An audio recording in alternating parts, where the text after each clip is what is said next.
Even if we lose this planet, lose everything we have, we can only blame ourselves. I hope we won't have to face this drastic tragedy, but who knows? Who knows?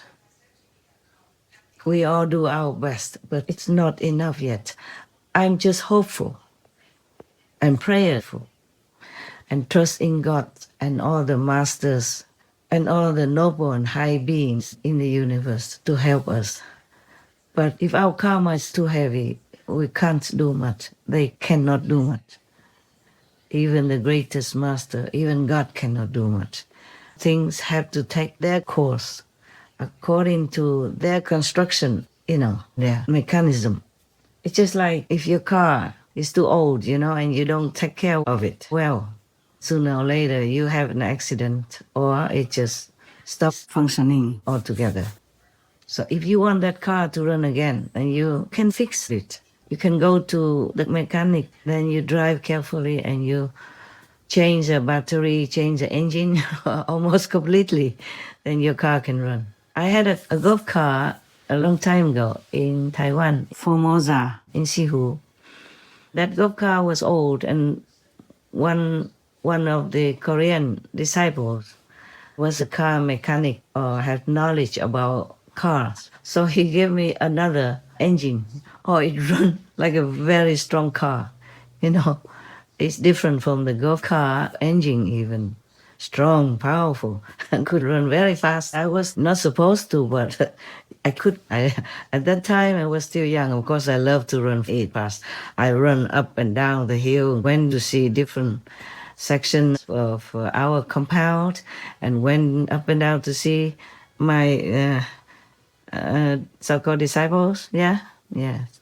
And I was very happy. I put music on in it. Also, yeah, this is the thing we can do with our world. Even though we are already in a desperate situation, we can rely on God, Master's power, all the saints and sages, all the gods in the universes to put their power together to help us. If we let ourselves be helped. After you fix your car already, you still have to maintain it, take good care of it. Give it good oil, good petrol, or good electricity, and other things, Clean the car, and don't go into the mud. Yeah, the golf car can't get out, or don't go into the ditch. The open hole in the earth, by chance or negligence or accident, or, you have to be careful also taking care of it. So there are conditions for things to work well in this universe. Yeah, you know that.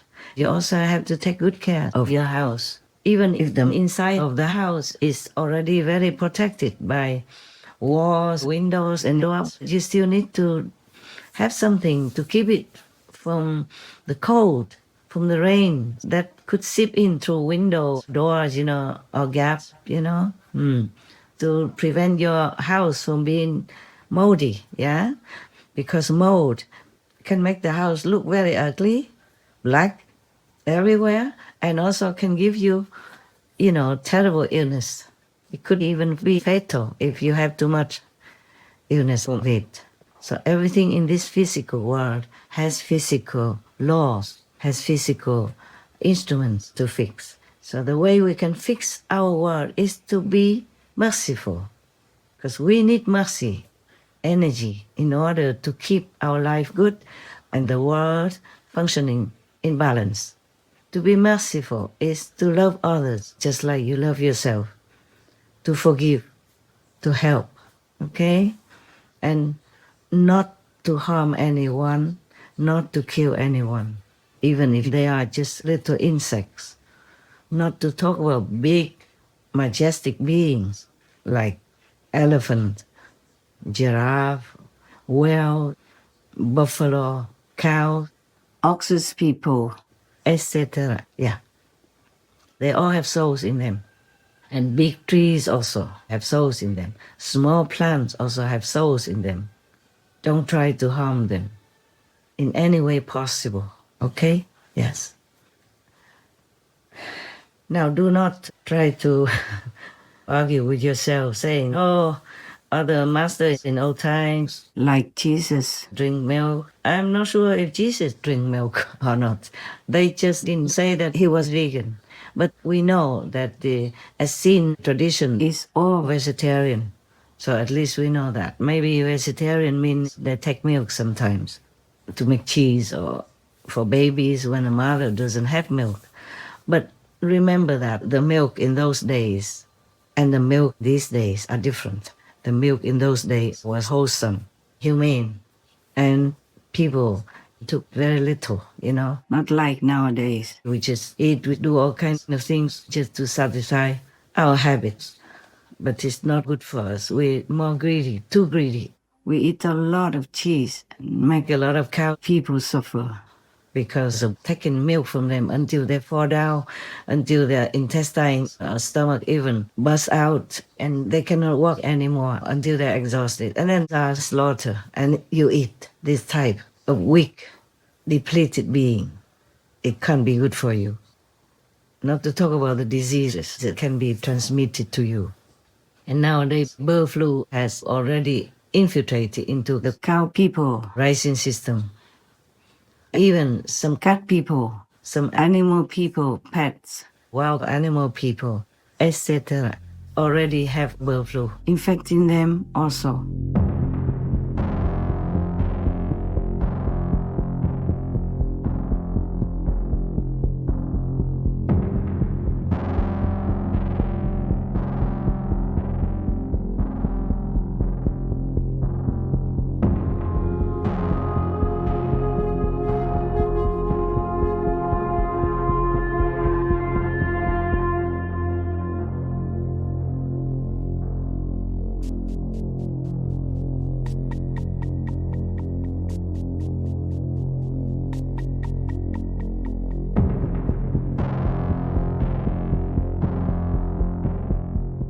For what we know up to now, 7 cat people, at least somewhere, but not every infected cat person will be known to have bird flu.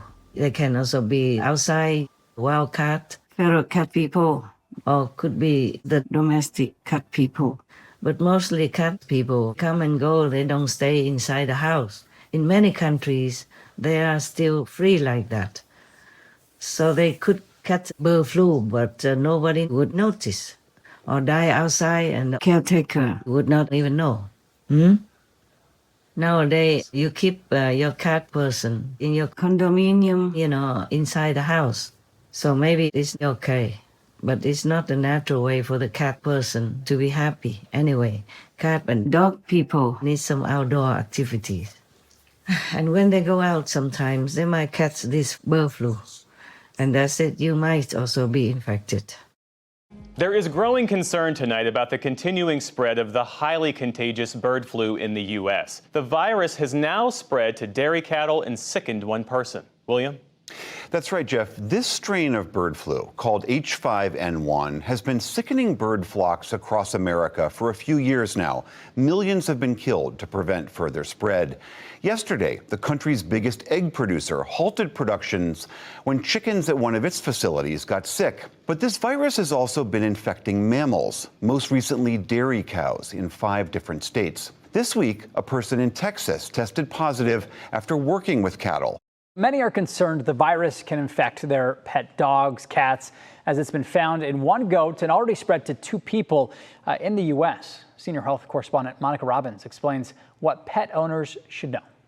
We know avian flu is a risk to chickens, wild birds, and dairy cows. But what about the pets you share home with? There has been reports of it in cats in 4 countries. We're one of them: France, Poland, U.S., and South Korea. How is it transmitted? When cats do what cats do. If the feral or stray cat that's hanging around your house or barn happens to eat a dead bird or a live bird, that's when the concern should be apparent. But your dog could be at risk too. Place that we feel that our domestic animals are getting this is from wild bird droppings. In pets, there's no specific antiviral treatments available, only supportive care. It can be fatal, but more often than not, they will show signs of depression. They don't want to eat. They're listless, feverish, There can be neurologic signs where they're walking like they're drunk or having a head tilt, and those cases sometimes go on to be fatal. And yes, there are reports of dogs with it too.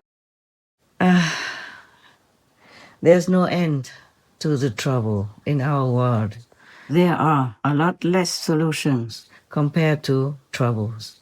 And nowadays we have more and more troubles, more and more disasters than solutions. Nature is taking its course to survive, to cleanse itself from infection that is piled upon it by humans' activities, by humans' unwholesome way of life, like eating animal people, killing animal people, cutting trees, hectare after hectare of the forest, killing the lungs of our world, killing the habitats of the animal people. So they are coming more and more near us, and their infection will also be very near us, next to us, and causing us so many health problems, financial problems, environmental problems, economic problems. Just like the pandemic, almost make our financial system kneel on the ground. Many countries still have not recovered. And then cutting trees also cause climate problems because there are not enough trees to bring rain, and then not enough trees to stop the rain from making floods. The rain has no trees to feed and no trees to stop its running. The trees can regulate the flow of rain, absorbing it, so the rain will come down slowly into rivers, lakes, and streams, and distribute evenly the water all over the planet for us, for the animal people. But if there are no trees, then the rain will just flow anywhere and make floods anywhere, instead of making the trees healthy.